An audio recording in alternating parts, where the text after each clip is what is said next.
ನಮಸ್ಕಾರ. ಮೆಗಾ ಸುದ್ದಿ ವಿಶೇಷ ಕಾರ್ಯಕ್ರಮಕ್ಕೆ ಸ್ವಾಗತ. ನಾನು ಹೇಮಕುಮಾರ್. ಕಳೆದ ಒಂದು ವಾರದಿಂದ ರಾಜ್ಯ ರಾಜಕಾರಣದಲ್ಲಿ ದೊಡ್ಡ ಮಟ್ಟದಲ್ಲಿ ಚರ್ಚೆ ಮತ್ತೆ ಸದ್ದು ಮಾಡ್ತಾ ಇರುವಂತ ವಿಚಾರ ಅಂತ ಹೇಳಿದ್ರೆ RSS ನ ಬ್ಯಾನ್ ಮಾಡಬೇಕು ಅನ್ನುವಂತ ವಿಚಾರ. ಈಗ ರಾಜ್ಯ ಸರ್ಕಾರ ಮಹತ್ವದ ತೀರ್ಮಾನವನ್ನು ತೆಗೆದುಕೊಂಡಿರುವಂತದ್ದು RSS ನ ಚಟುವಟಿಕೆಗಳನ್ನ ಬ್ಯಾನ್ ಮಾಡಬೇಕು.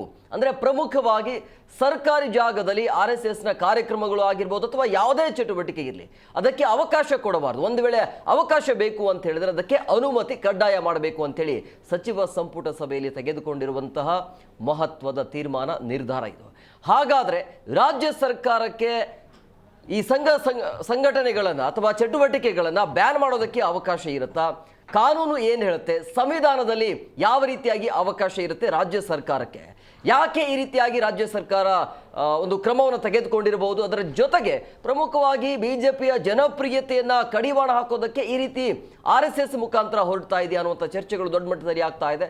ಸೊ ಹಂಗಾಗಿ ಬಿಜೆಪಿಯ ನಾಯಕರು ಮುಂದೆ ಏನು ಮಾಡಬಹುದು, ಸೊ ಮುಂದಿನ ಬೆಳವಣಿಗೆ ಏನಾಗುತ್ತೆ, ಇಲ್ಲದ್ರ ಬಗ್ಗೆ ಚರ್ಚೆ ಮಾಡ್ತಿದ್ದೆ. ಇವತ್ತಿನ ವಿಶೇಷ ಸಂಘಕ್ಕೆ ಕಡಿವಾಣ, ಚಟುವಟಿಕೆಗೆ ನಿರ್ಬಂಧ.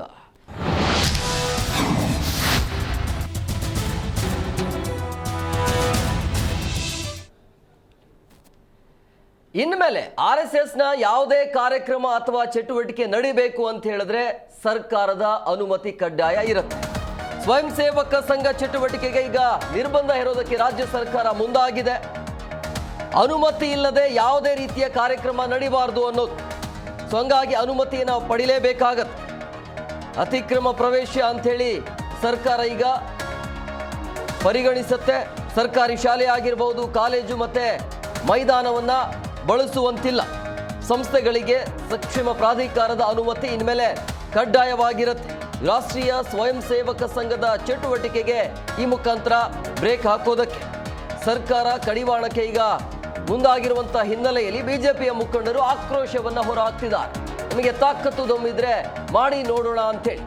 ಸೊ ಹಂಗಾಗಿ ಯಾಕೆ ಈ ರೀತಿಯ ಆಗತ್ತೆ ಅಂತೇಳಿ ಈಗ ರಾಜ್ಯ ಸರ್ಕಾರ ತೆಗೆದುಕೊಂಡಿರೋ ನಿರ್ಧಾರ ಬ್ಯಾನ್ ಅಲ್ಲ. ಅಂದ್ರೆ ಈ ಒಂದು ಸಂಘ ಏನಿದೆಯಲ್ಲ ಅದಕ್ಕೆ ಬ್ಯಾನ್ ಮಾಡೋದಲ್ಲ, ಅದರಲ್ಲಿ ನಡೆಯುತ್ತಾ ಚಟುವಟಿಕೆಗಳನ್ನು ಬ್ಯಾನ್ ಮಾಡೋದಕ್ಕೆ ಅವಕಾಶ ಇರುತ್ತೆ. RSS ನ ಬ್ಯಾನ್ ಮಾಡ್ತೀವಿ ಅಂತ ಎಲ್ಲೂ ಹೇಳ್ತಾ ಇಲ್ಲ, ಬಟ್ ಅದರಲ್ಲಿ ನಡೆಯುವಂಥ ಚಟುವಟಿಕೆಗಳು, ಈ ಚಟುವಟಿಕೆಗಳು ದೇಶ ವಿರೋಧಿ ಇದೆ ಅನ್ನುವಂಥ ಲೆಕ್ಕಾಚಾರ ಕಾಂಗ್ರೆಸ್ ಅವರದ್ದು. ಸೊ ಹಂಗಾಗಿ ನೀವೇನೇ ಮಾಡಿದ್ರು ಕೂಡ, ಯಾವುದೇ ಕಾರ್ಯಕ್ರಮ ಇದ್ರೂ ಕೂಡ ಸರ್ಕಾರದ ಅನುಮತಿಯನ್ನು ಪಡಿಬೇಕು ಅಂತೇಳಿ ಈ ಹಿಂದೆ ಕೇರಳ ಮತ್ತೆ ಈಗ ತಮಿಳುನಾಡಿನಲ್ಲೂ ಕೂಡ ಇದೆ.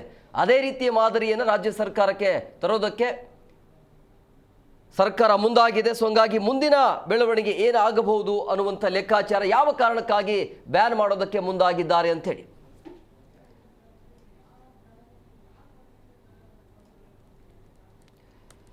ಇನ್ನು ಪ್ರಮುಖವಾಗಿ ಯಾವ ಸ್ಥಳದಲ್ಲಿ ಅವಕಾಶ ಇರೋದಿಲ್ಲ, ಒಂದು ವೇಳೆ ಅವಕಾಶ ಸಿಗಬೇಕು ಅಂದರೆ ಯಾವ ರೀತಿಯಾಗಿ ಪರ್ಮಿಷನ್ ಅನ್ನು ತೆಗೆದುಕೊಳ್ಳಬೇಕು, ಅಂದರೆ ಅನುಮತಿ ಹೇಗಿರುತ್ತೆ ಅದನ್ನು ಕೂಡ ಯಾವ್ಯಾವ ಜಾಗವನ್ನು ಗುರುತಿಸಬಹುದು ಅಂತೇಳಿ. ಪ್ರಮುಖವಾಗಿ ಅನುಮತಿ ಪಡಿಬೇಕು ಅಂತ ಹೇಳಿದ್ರೆ ಸರ್ಕಾರಿ ಶಾಲಾ ಕಾಲೇಜು ಅಲ್ಲಿ ಅನುಮತಿ ಪಡಿಬೇಕಾಗತ್ತೆ. ಅನುದಾನಿತ ಶೈಕ್ಷಣಿಕ ಸಂಸ್ಥೆಗಳ ಆವರಣ ಆಗಿರ್ಬೋದು, ಅಲ್ಲಿ ಅವಕಾಶ ಇರೋದಿಲ್ಲ.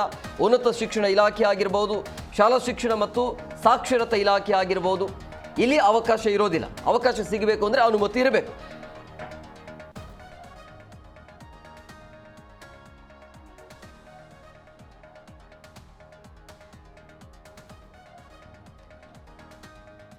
ಇನ್ನು ಉದ್ಯಾನವನಗಳು ಆಗಿರ್ಬೋದು, ಆಟದ ಮೈದಾನ, ತೆರೆದ ಸ್ಥಳಗಳು, ಇವೆಲ್ಲ ಅನುಮತಿ ಬೇಕು ಅಂತ ಹೇಳಿದ್ರೆ ಪ್ರಾಧಿಕಾರದಿಂದ ನಿಮಗೆ ಅವಕಾಶ ಸಿಗಬೇಕಾಗತ್ತೆ, ಅವಕಾಶ ತಗೋಬೇಕು.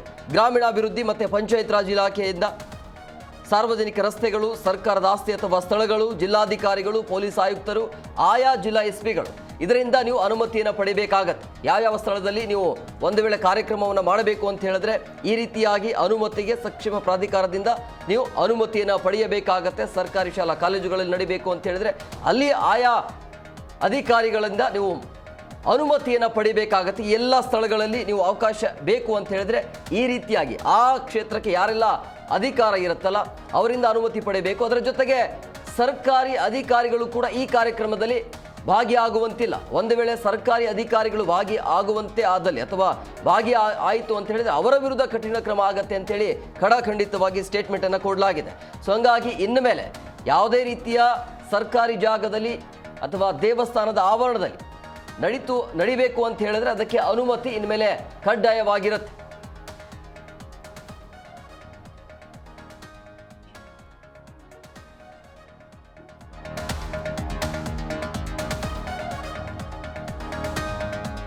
ನೋಡಿ, ಮಹತ್ವದ ನಿರ್ಧಾರ. ಯಾಕೆ ಈ ರೀತಿಯ ಬೆಳವಣಿಗೆ ಅಂತ ಹೇಳಿದ್ರೆ, ಪ್ರಿಯಾಂಕ್ ಖರ್ಗೆ ಅವರ ಒಂದು ಪತ್ರ ಈ ರೀತಿಯಾಗಿ ಬೆಳವಣಿಗೆ ಆಗಿದೆ.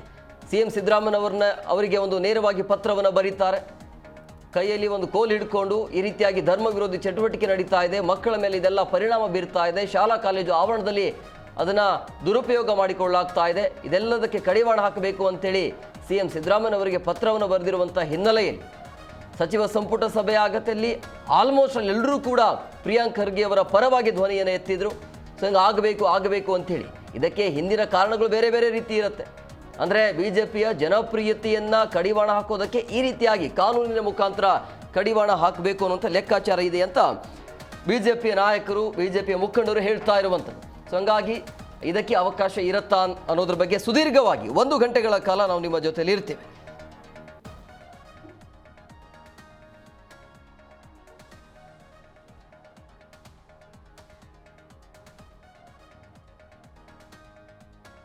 ಈ ಬಗ್ಗೆ ಮಾತನಾಡೋದಕ್ಕೆ ಅತಿಥಿಯವರು ಜಾಯ್ನ್ ಆಗಿದ್ದಾರೆ. ನಾನು ಅವ್ರನ್ನ ಕಾರ್ಯಕ್ರಮಕ್ಕೆ ವೆಲ್ಕಮ್ ಮಾಡ್ತೀನಿ. ಮೊದಲನೇದಾಗಿ ಸಾಮಾಜಿಕ ಹೋರಾಟಗಾರರಾಗಿರುವಂಥ ಸುನೀಲ್ ಅವರು, ಸರ್ ಕಾರ್ಯಕ್ರಮಕ್ಕೆ ಆತ್ಮೀಯವಾದಂಥ ಸ್ವಾಗತ. ಧನ್ಯವಾದ. ಹಾಗೆಯೇ ಹಿರಿಯ ವಕೀಲರಾಗಿರುವಂಥ ಅಮೃತೇಶ್ ಅವರು, ಸರ್ ತಮಗೂ ಕೂಡ ಕಾರ್ಯಕ್ರಮಕ್ಕೆ ಆತ್ಮೀಯವಾದಂಥ ಸ್ವಾಗತ. ಇನ್ನು ಹಿಂದೂ ಜಾಗೃತಿ ಮುಖಂಡರಾಗಿರುವಂಥ ಶರತ್ ಕುಮಾರ್, ಸರ್ ತಮಗೂ ಕೂಡ ಕಾರ್ಯಕ್ರಮಕ್ಕೆ ಆತ್ಮೀಯವಾದಂಥ ಸ್ವಾಗತ. ಇದು ನಾವು ನೇರವಾಗಿ ವಕೀಲರ ಹತ್ರ ಹೋಗ್ತೇವೆ. ಅಮೃತೇಶ್ ಸರ್, ಈಗ ಪ್ರಮುಖವಾಗಿ ಏನೆಲ್ಲ ಬೆಳವಣಿಗೆ ಆಗ್ತಾ ಇದೆ ಅನ್ನೋದನ್ನು ಕೂಡ ನೀವು ನೋಡ್ತಾ ಇದ್ರಿ ಕಳೆದ 5-6 ದಿನಗಳಿಂದ. RSSನ ಚಟುವಟಿಕೆಗಳನ್ನು ಬ್ಯಾನ್ ಮಾಡಬೇಕು ಅನ್ನುವಂಥದ್ದು ಏನು ಹೇಳ್ತೀರಿ? ಅವರು ಇಲ್ಲಿ 2 ಪದಗಳು ಇದೆ, ರೆಸ್ಟ್ರಿಕ್ಟ್ ಮಾಡಬೇಕು ಅಂತ. ಇಡೀ RSSನ ಬ್ಯಾನ್ ಮಾಡಲಿಕ್ಕೆ ಅವ್ರಿಗಂತೂ ಸಾಧ್ಯನೇ ಇಲ್ಲ. ಅದು ಸೆಂಟ್ರಲ್ ಗೌರ್ಮೆಂಟಿಂದ ಆಗಬೇಕು. ಈಗ ತಮಗೆ ಗೊತ್ತಿರ್ಬೋದು, PFI, ಸಿಮಿ ಮತ್ತು ಇನ್ನೂ ಯಾವ್ಯಾವುದೋ ಟೆರರಿಸ್ಟ್ ಆರ್ಗನೈಸೇಷನ್ ಅಂತ ಹೇಳ್ಕೊಂಡಂಥ ಆರ್ಗನೈಸೇಷನ್ನ ಬ್ಯಾನ್ ಮಾಡೋಕ್ಕೆ ಅದಕ್ಕೊಂದು ರಿಪೋರ್ಟ್ ತಯಾರಾಗಬೇಕು. ಹೋಮ್ ಡಿಪಾರ್ಟ್ಮೆಂಟ್ ಇಲ್ಲಿಂದ ಕಳಿಸ್ಕೊಡ್ಬೇಕು, ಅಲ್ಲಿಂದ ಮುಂದಕ್ಕೆ ಇದು ಮಾಡಬೇಕು. ಮೂಲವಾಗಿ ಒಂದು ಇದನ್ನು ನೋಡಬೇಕು, ಅದರ ಪತ್ರನ ಓದಬೇಕು. ಪ್ರಿಯಾಂಕಾ ಖರ್ಗೆ ಅವರ ಪತ್ರ ನನ್ನ ಕೈಲಿದೆ. ಇದು ಈ ಖರ್ಗೆ ಅವ್ರಿಗೆ ಒಂದು ಈ ಘನ ಸರ್ಕಾರ, ಯಾವುದೇ ಸರ್ಕಾರ ಆಗಲಿ, ನಾನೇನು I am not in any political parties, ನೇರವಾಗಿ ಹೇಳಬೇಕಂದ್ರೆ ಖರ್ಗೆ ಅವರಿಗೆ ಗ್ರಾಮೀಣಾಭಿವೃದ್ಧಿ, ಪಂಚಾಯತ್ ರಾಜು, ಮಾಹಿತಿ ತಂತ್ರಜ್ಞಾನ, ಜೈವಿಕ ತಂತ್ರಜ್ಞಾನ ಹಾಗೂ ಕಲಬುರಗಿ ಜಿಲ್ಲಾ ಉಸ್ತುವಾರಿ ಸಚಿವರು 5 ಜವಾಬ್ದಾರಿಯನ್ನು ಕೊಟ್ಟು, ಭಾಳ ಆಡು ಭಾಷೆಯಲ್ಲಿ ಹೇಳಬೇಕು ಅಂದರೆ ನಿಜವಾಗ್ಲೂ ಆ 5 ಖಾತೆಗಳನ್ನ ನಿಮಗೆ ಕೊಟ್ಟರೆ ಕುಂಡಿ ಕೆರ್ಕೊಳ್ಳೋಕ್ಕೂ ಟೈಮ್ ಇರೋದಿಲ್ಲ. ಇದು ಆಡು ಭಾಷೆಯಲ್ಲಿ ನಾನು ನೇರವಾಗಿ ಹೇಳ್ಬಿಡ್ತೀನಿ. ಅಲ್ಲೇನು ದೊಡ್ಡ ವಿಶೇಷ ಏನಿಲ್ಲ, ಸಿಕ್ಕಾಬಟ್ಟೆ ಕೆಲಸ ಮಾಡಬೇಕು. ಇವ್ರ ಯೋಗ್ಯತೆಗೆ ಗ್ರಾಮೀಣಾಭಿವೃದ್ಧಿನ ಬಿಟ್ಬಿಡೋಣ ಸೈಡ್ಗೆ. ಪಂಚಾಯತ್ ರಾಜ್ ಬಂದರೆ ಇವತ್ತಿನವ್ರಿಗೆ ಗ್ರಾಮ ಪಂಚಾಯತಿ, ತಾಲೂಕ್ ಪಂಚಾಯತಿ, ಜಿಲ್ಲಾ ಪಂಚಾಯತಿ ಎಲೆಕ್ಷನ್ ಮಾಡೋಕ್ಕಾಗಿಲ್ಲ ಅವ್ರಿಗೆ. ಹೌದಾ? ಗ್ರಾಮೀಣಾಭಿವೃದ್ಧಿಲಿ ಹಳ್ಳಿ ಸುತ್ತ ಮಾಡಬೇಕಾಗಿದ್ದು. ಮಾಹಿತಿ ತಂತ್ರಜ್ಞಾನ ಅಂತ ಬಿಟ್ಟೇ ಬಿಡಿ, ನಾವೆಲ್ಲ ಇನ್ನೂ ಎಲ್ಲ ಓಲ್ಡ್ ಮಾಡೆಲ್ಗಳು. ಮಾಹಿತಿ ತಂತ್ರಜ್ಞಾನ ಎಲ್ಲಿವರೆಗೆ AI ಇಂದ ದಾಟಿ ಆಚೆ ಕಡೆ ಹೋಗಿ ಬೆಳೀತಾ ಇದೆ. ಆಯಿತಾ? ಜೈವಿಕ ತಂತ್ರಜ್ಞಾನ, ಈ ಕೆಲ ಸಚಿವರಾಗಿದ್ದವರು ಇವ್ರಿಗೆ ಬೇಕಾದಷ್ಟು ಕೆಲಸಗಳನ್ನ ಬಿಟ್ಟು ಬರ್ತಿರೋ ರೀತಿ ನೋಡಿದರೆ ಭಾಳ ಹಾಸ್ಯಾಸ್ಪದವಾಗಿದೆ. ಒಂದು ಲೈನ್ ನಾನು ಭಾಳ ಅದನ್ನೇ ನಾನು ಓದ್ತಾ ಇದ್ದೆ ಸ್ಟ್ರೈಟಾಗಿ.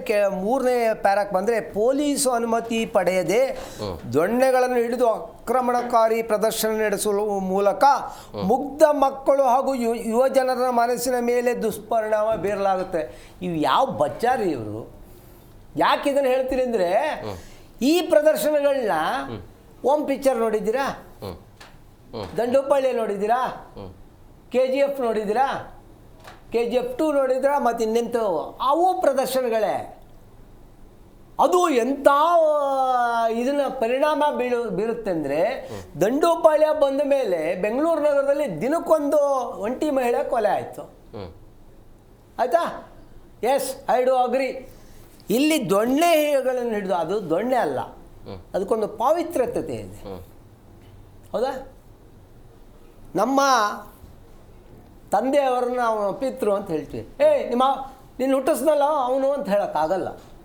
ಯಾವ್ಯಾವ ವಸ್ತುಗಳಿಗೆ ಆಯಾಯ ರೀತಿಯ ಪದ ಪ್ರಯೋಗ ಮಾಡಬೇಕು, ಆ ಪದ ಪ್ರಯೋಗನೂ ಗೊತ್ತಿಲ್ಲ ಈ ಮನುಷ್ಯನಿಗೆ. ನೋಡ್ರಿ, ದಂಡ ಅಂತ ಹೇಳಿದ್ರೆ ಅದಕ್ಕೆ ಆದಂಥ ಒಂದು ವೈಶಿಷ್ಟ್ಯತೆ ಇದೆ. ನೀವು ಇವತ್ತು ತಮಿಳ್ನಾಡಿನಿಂದ ಒಂದು ದಂಡ ಎಲ್ಲಿಗೆ ಲೋಕಸಭೆಯಲ್ಲಿ ಹೋಗಿ ಸ್ಥಾಪನೆ ಮಾಡಿದ್ರು. ಯಾಕೆ ಮಾಡಿದ್ರು? ಅದೊಂದು ರಾಜದಂಡ ಅಂತ. ಈ ಮನೆಗೆ ಉಪಯೋಗಿಸೋದು ದೊಣ್ಣೆಗಳನ್ನ ಹಿಡಿದು ಅಂತ. ದೊಣ್ಣೆ ಹಿಡಿಯೋದು ಇಂಥವ್ರೇನೆ. ಅದು ಇನ್ನೊಂದು ಲಾಠಿ ಅಂತ ಹೇಳ್ಬಿಟ್ಟು ಆ ಪೊಲೀಸ್ ಕೈಗೆ ಕೊಡೋದು. ಸರ್ಕಾರದಲ್ಲಿ ಈ ಮಟ್ಟದಲ್ಲಿ ಕೆಲಸ ಮಾಡ್ತಾ ಇದ್ದಾರಲ್ಲ ಇಂಥ ಇವರು. ಆಮೇಲೆ ಇವರ ವೈಫಲ್ಯಗಳು ಭಾಳ ಇದೆ.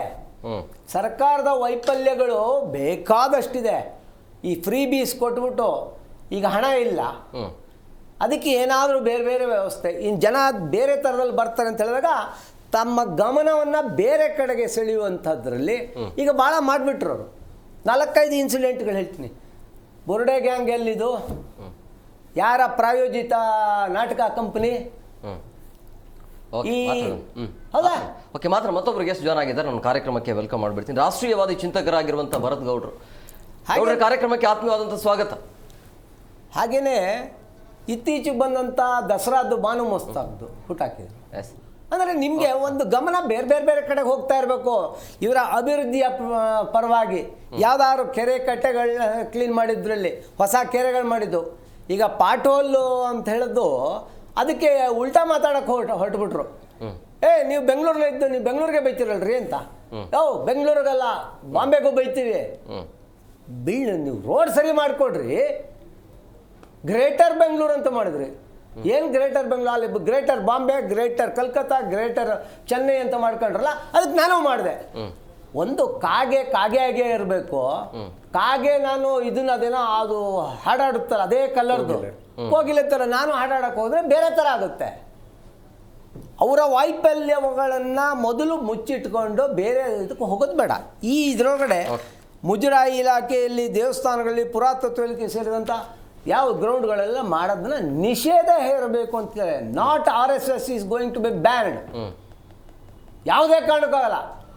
ಆಮೇಲೆ ಬರ್ದಂಥ ವ್ಯಕ್ತಿ ಏನು ಅಂದರೆ ಇವ್ರ ಗಾಡ್ ಫಾದರ್ ಭಾರಿ ಚೆನ್ನಾಗಿದೆ. Head of the department of Congress.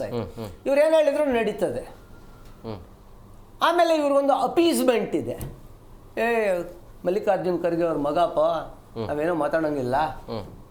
ಈ ಥರದ ಎಲ್ಲ ಒಂದು ಸವಲತ್ತುಗಳನ್ನ ಪಡ್ಕೊಂಡಿರೋಂಥ ಒಬ್ಬ ವ್ಯಕ್ತಿ ನಿಜವಾಗ್ಲೂ ನಾನು ಹೇಳ್ತೀನಿ, ಅವ್ರಿಗೆ ಬೇರೆ ಕೆಲಸಗಳಿದೆ. ಅವರು ಓಕೆ ಸರ್, ಕೆಲಸ ಮಾಡಿ. ಓಕೆ ಸುನೀಲ್ ಸರ್, ನೀವೊಬ್ಬ ಸಾಮಾಜಿಕ ಹೋರಾಟಗಾರ ಆಗಿರೋದ್ರಿಂದಾಗಿ ಈ ನಿರ್ಧಾರದ ಬಗ್ಗೆ ನಿಮ್ಮ ಅಭಿಪ್ರಾಯ ಏನು? ಅಂದರೆ ಅವ್ರು ಹೇಳ್ತಾ ಇರೋ ರಾಜಕೀಯ ಹಿತಾಸಕ್ತಿಯಿಂದ ಈ ಒಂದು ಕಡಿವಾಣಕ್ಕೆ ನಾವು ಮುಂದಾಗ್ತಿದ್ದೀವಿ ಅನ್ನೋದು. ಸರ್, ರಾಜಕೀಯವನ್ನ ಇಲ್ಲಿ ತರಬಾರ್ದು. ಆ್ಯಕ್ಚುಲಾಗಿ ಹೇಳಬೇಕು ಅಂತಂದರೆ ಏನಪ್ಪ ಅಂತಂದರೆ ಸಂಘಟನೆ ಚಟುವಟಿಕೆಗಳು ಅಂತಂದರೆ ಹಲವಾರು ಇರ್ತದೆ. ಸಾಮಾಜಿಕವಾಗಿ ಒಂದು ನಾಡಿನ ಪರವಾಗಿ ಅವರು ಕೆಲಸ ಮಾಡ್ತಕ್ಕಂಥದ್ದು, ದೇಶದ ಪರವಾಗಿ ಸೇವಾ ಮನೋಭಾವನೆ ಇರ್ತಕ್ಕಂಥ ದೂರದೃಷ್ಟಿಗಳನ್ನು ಇಟ್ಕೊಂಡು ಕೆಲಸ ಮಾಡ್ತಕ್ಕಂಥದ್ದು ಎಲ್ಲ ಸಂಘಟನೆಗಳ ಧರ್ಮ. ಇಂಥ ಸಂಘಟನೆಗಳನ್ನು ಹತ್ತಿಕ್ಲಿಕ್ಕೆ ಅವರು ಆ ದಂಡವನ್ನು ಯಾವ ರೀತಿ ಬಳಸ್ಕೋತಾರೆ, ಅವರು ಪೆರೇಡ್ನಲ್ಲಿ ಅದನ್ನು ಯಾವ ರೀತಿ ಅದನ್ನು ಉಪಯೋಗಿಸ್ಕೋತಾರೆ, ಅದನ್ನು ಇಟ್ಕೊಂಡು ಅವರು ಮಾತಾಡಬೇಕು. ಯಾವುದೇ ವಿಚಾರಗಳನ್ನು ತಿಳಿದೇನೆ ಇವರೊಬ್ಬರು ರಾಜಕಾರಣಿಗಳು ಅಂತೇಳಿ ಬಾಯಿ ಬಂದಂಗೆ ಮಾತಾಡಿಕೊಂಡು ಈ ಒಂದು ಸಂಘಟನಾ ಶಕ್ತಿಗಳಿಗೆ ಇವತ್ತು ಏನಾದರೂ ಹತ್ತಿಕ್ತಕ್ಕಂಥ ಕೆಲಸ ಮಾಡಿದ್ರೆ, ಇವ್ರಿಗೆ ರಾಜಕೀಯ ಮಾಡ್ಲಿಕ್ಕೆ ಬರಲಿಲ್ಲ ಅಂತಂತಂದ್ರೆ ಸೈಡಲ್ಲಿ ಇಡ್ಲಿ ರಾಜಕೀಯವನ್ನ, ಸಂಘಟನೆಯವ್ರ ಕೈಯಲ್ಲಿ ಕೊಡ್ಲಿ ರಾಜಕೀಯವನ್ನ. ಯಾವ ರೀತಿ ಮಾಡಿ ತೋರಿಸ್ತೇವೆ ನಾವು, ಈ ರೀತಿ ಮಾಡಬಾರ್ದು. ಯಾಕೆಂತಂದ್ರೆ ಎಲ್ಲರೂ ಇವತ್ತು ಸಂಘಟಿತರಾಗಿರೋದಕ್ಕೇನೆ ಭಾರತ ಒಂದು ದೊಡ್ಡ ಮಟ್ಟದ ಸಂವಿಧಾನವಾಗಿ ಸೃಷ್ಟಿಯಾಗಿ ಪ್ರಜಾಪ್ರಭುತ್ವದಲ್ಲಿ ಇವತ್ತು ಇಡೀ ವಿಶ್ವಕ್ಕೆ ಮಾದರಿಯಾಗಿ ನಿಂತಿರ್ತಕ್ಕಂಥ ನಮ್ಮ ದೇಶ. ಹಾಗಾಗಿ ದೇಶನೂ ಯಾವ ರೀತಿ ಬೆಳವಣಿಗೆಯಲ್ಲಿರ್ತದೆ ಅದೇ ರೀತಿ ರಾಜ್ಯನೂ ಕೂಡ ಅಷ್ಟೇ ಪ್ರಮುಖವಾಗಿರ್ತದೆ ದೇಶದ ಜೊತೆ. ಇಂಥ ರಾಜ್ಯದಲ್ಲಿ ಗಲಭೆ ಎಬ್ಬರಿಸ್ತಕ್ಕಂಥ ವಿಚಾರಗಳನ್ನು ಇವ್ರು ಮಾಡಬಾರ್ದು. ಸಂಘಟನೆಗಳನ್ನು ಹತ್ತಿಕ್ಕುವಂಥ ಕೆಲಸ ಅಥವಾ ಆ ಒಂದು ಏನೋ ಯಾವುದೇ ವಿಚಾರವಾಗಿ ನೋಡ್ರಿ, ಇವಾಗ ಅವರು ಜಾತಿ ಧರ್ಮ ಇನ್ನೊಂದು ಮತ್ತೊಂದು ನೋಡ್ಲಿಲ್ಲ. ಹಲವಾರು ಕಡೆ ಫ್ಲಡ್ಗಳು ಬಂತು. ರಾಜ್ಯ ಸರ್ಕಾರ ಮಾಡೋದಕ್ಕಿಂತ ಮುಂಚೆ ಸ್ವಯಂ ಸೇವಕರು ಹೋಗಿ ಅಲ್ಲಿ ಎಲ್ಲ ಸೇವಕರು ಹೋಗಿ ಇಲ್ಲಿ ಬೆಂಗಳೂರಿನಲ್ಲಿ ಎಲ್ಲ ಒಂದು ಮಾಧ್ಯಮದವರಾಗಿರ್ಬೋದು, ವಿಚಾರವಂತರಾಗಿರ್ಬೋದು, ಗುಣವಂತರಾಗಿರ್ಬೋದು, ಹಣವಂತರಾಗಿರ್ಬೋದು ಎಲ್ಲ ಕೈ ಜೋಡಿಸ್ಕೊಂಡು ಆ ಜಾಗದಲ್ಲಿ ಸೇವೆ ಮಾಡಿರ್ತಕ್ಕಂಥವ್ರು ಮೊದಲನೇದಾಗಿ ಸಂಘಟನೆಯವರು. ಇವ್ರಿಗೇನು ಗೊತ್ತಿರುತ್ತೆ ಸಂಘಟನೆಗಳ ಬಗ್ಗೆ? ಹಾಗಾಗಿ ಇಂಥ ವಿಚಾರಗಳು ಏನಿರ್ತದೆ ಪ್ರಮುಖವಾಗಿ ಸಂಘಟನೆಗಳು ಯಾವ ರೀತಿ ಸಹಕಾರವನ್ನು ನೀಡ್ತವೆ ಅದ್ರ ಬಗ್ಗೆ ಗಮನ ಹರಿಸಬೇಕು. ಏನಿದೆ ಅದು ದಂಡ ಅಂತ ಅನ್ನೋ ಅದು ಏನು, ಅದು ದೊಣ್ಣೆ ಅಂತ ವಿಚಾರ. ದೊಣ್ಣೆ ಅಂತಂತಂದ್ರೆ ಅದು ಬರ್ತದೆ ಅಪರಾಧದ ಒಂದು ಇದರಲ್ಲಿ ಬರ್ತದೆ, ಆದ್ರೆ ಅದು ದಂಡ. ಯಾವುದಕ್ಕೋಸ್ಕರ ದಂಡ? ಸಂಘಟನೆ ಒಂದು ನಿಯಮಾವಳಿಗಳನ್ನ ಅನುಸರಿಸ್ತಕ್ಕಂಥ ದಂಡ. ಅದನ್ನ ಯಾವ ರೀತಿ ಪ್ರಯೋಗ ಮಾಡ್ತಾರೆ? ಯಾಕೆ ಈ ಹಿಂದೆ ಇವ್ರಿಗೆ ಇತಿಹಾಸ ಗೊತ್ತಿಲ್ವಾ? ರಾಜರು ಹೌದಲ್ವಾ, ಸೈನಿಕ ಬಳಸ್ತಾ ಇರ್ತಕ್ಕಂಥದ್ದು ಏನು? ಇವ್ರ ತರ ಖಡ್ಗಗಳನ್ನ ಹಿಡಿಯೋದಕ್ಕೆ ಬರ್ತಾ ಇತ್ತಾ? ಅಥವಾ ಇನ್ನೊಂದು ಮತ್ತೊಂದು ದಂಡದಿಂದ ಬರ್ಚಿಗಳನ್ನ ಬಳಸ್ತಾ ಇದ್ರು.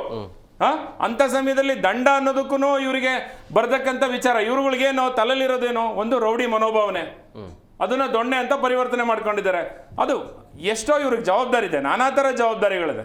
ಅದನ್ನ ಬಿಟ್ಬಿಟ್ಟು ಇವ್ರು ಏನಾದ್ರು ಬೇರೆ ರೀತಿ ಮುಂದುವರೆದ್ರು ಅಂತಂದ್ರೆ ಇದನ್ನ ಖಂಡಿತವಾಗ್ಲು ಇವಾಗ ರಾಜ್ಯದಲ್ಲಿ ಇದು ಏನಾಗ್ತದೆ, ವಿಚಾರ ಆಗ್ತದೆ, ಇದು ಭುಗಿಲೆದ್ದಾಳತ್ತೆ.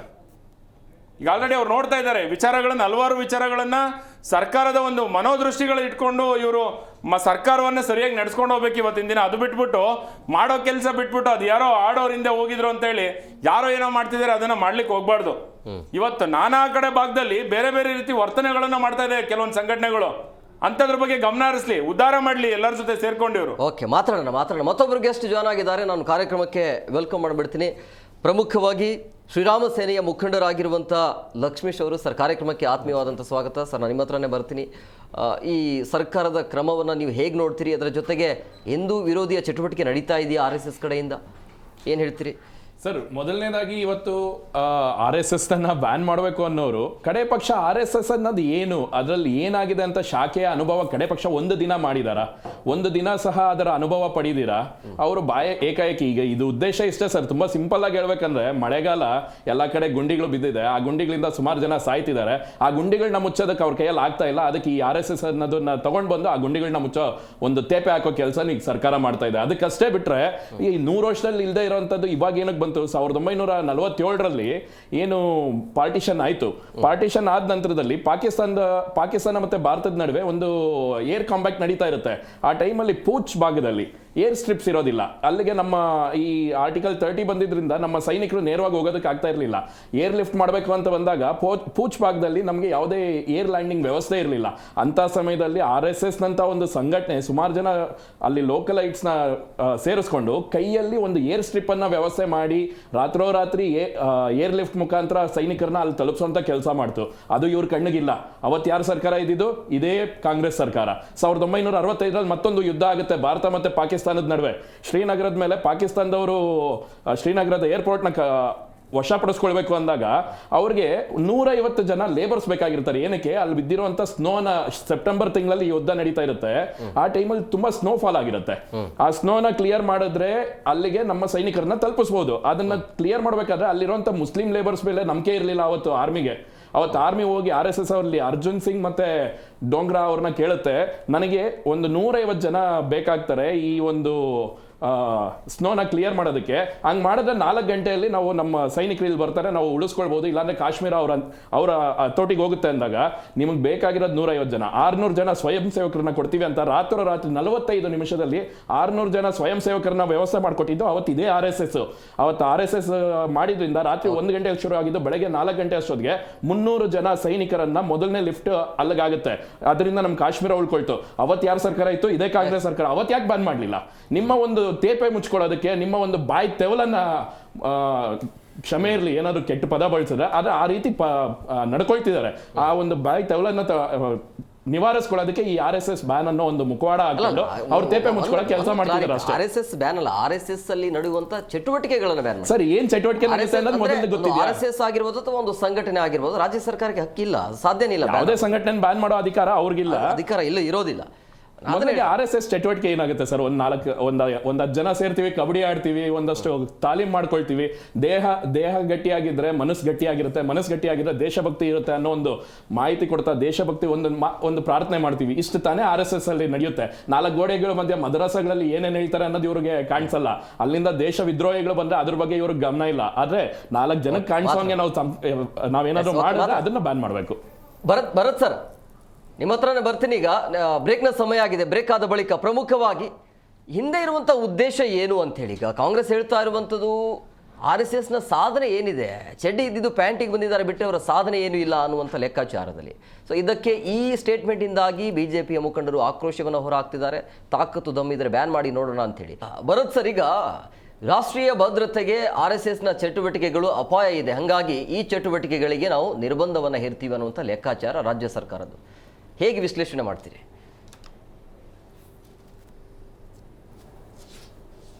ಭದ್ರತೆಗೆ ಎರಡು ವಿಚಾರಕ್ಕೆ ತುಂಬಾ ಅಂತರ ಇದೆ.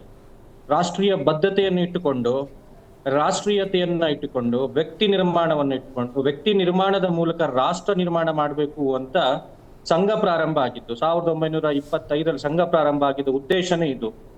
ಏನು ಶ್ರೇಷ್ಠ ವ್ಯಕ್ತಿಗಳನ್ನ ಅವರ ಶಾರೀರಿಕವಾಗಿ, ಮಾನಸಿಕವಾಗಿ, ಭೌತಿಕವಾಗಿ ಒಂದು ಶ್ರೇಷ್ಠತೆಯಿಂದ ಕೂಡಿರುವಂತ ವ್ಯಕ್ತಿಗಳ ನಿರ್ಮಾಣ ಆಗ್ಬೇಕು, ವ್ಯಕ್ತಿತ್ವ ನಿರ್ಮಾಣ ಆಗ್ಬೇಕು, ಅದ್ರ ಮೂಲಕ ರಾಷ್ಟ್ರ ನಿರ್ಮಾಣ ಆಗ್ಬೇಕು, ಜಗದ್ಗುರು ಭಾರತ ನಿರ್ಮಾಣ ಆಗ್ಬೇಕು ಅನ್ನುವಂತ ನಿಟ್ಟಿನಲ್ಲಿ ರಾಷ್ಟ್ರೀಯ ಸ್ವಯಂ ಸೇವಕ ಸಂಘ ಪ್ರಾರಂಭ ಆಗಿದ್ದು. ಪ್ರಾರಂಭ ಆಗಿದಾಗಿನಿಂದನೂ ಇಲ್ಲಿಯವರೆಗೆ ರಾಷ್ಟ್ರೀಯ ಸ್ವಯಂ ಸೇವಕ ಸಂಘದ ಸಂಘಾರ್ಥಿಗಳು ಅಥವಾ ಶಿಕ್ಷಾರ್ಥಿಗಳ ಜೀವನ ಎಂತದ್ದು ಅಂದ್ರೆ, ಎಲ್ಲವನ್ನು ತ್ಯಾಗ ಮಾಡಿ ಸಮಾಜವೇ ದೇಶವೇ ಸರ್ವಸ್ವ, ರಾಷ್ಟ್ರವೇ ಸರ್ವವ್ಯಾಪಿ, ರಾಷ್ಟ್ರವೇ ಸರ್ವ ಅಂತ ಹೇಳಿ ಎಲ್ಲರ ಸೇವೆಯನ್ನ, ರಾಷ್ಟ್ರೀಯ ಸ್ವಯಂ ಸೇವಕ ಸಂಘದ ನೀವು ಆ ಬ್ರಾಂಚಸ್ ಇದೆಯಲ್ಲ, ಅದರ ಮಜ್ಜಲುಗಳಿದೆಯಲ್ಲ, ಅದನ್ನ ನೋಡಿದ್ರೆ ನಿಮಗೆ ಅರ್ಥ ಆಗ್ತದೆ.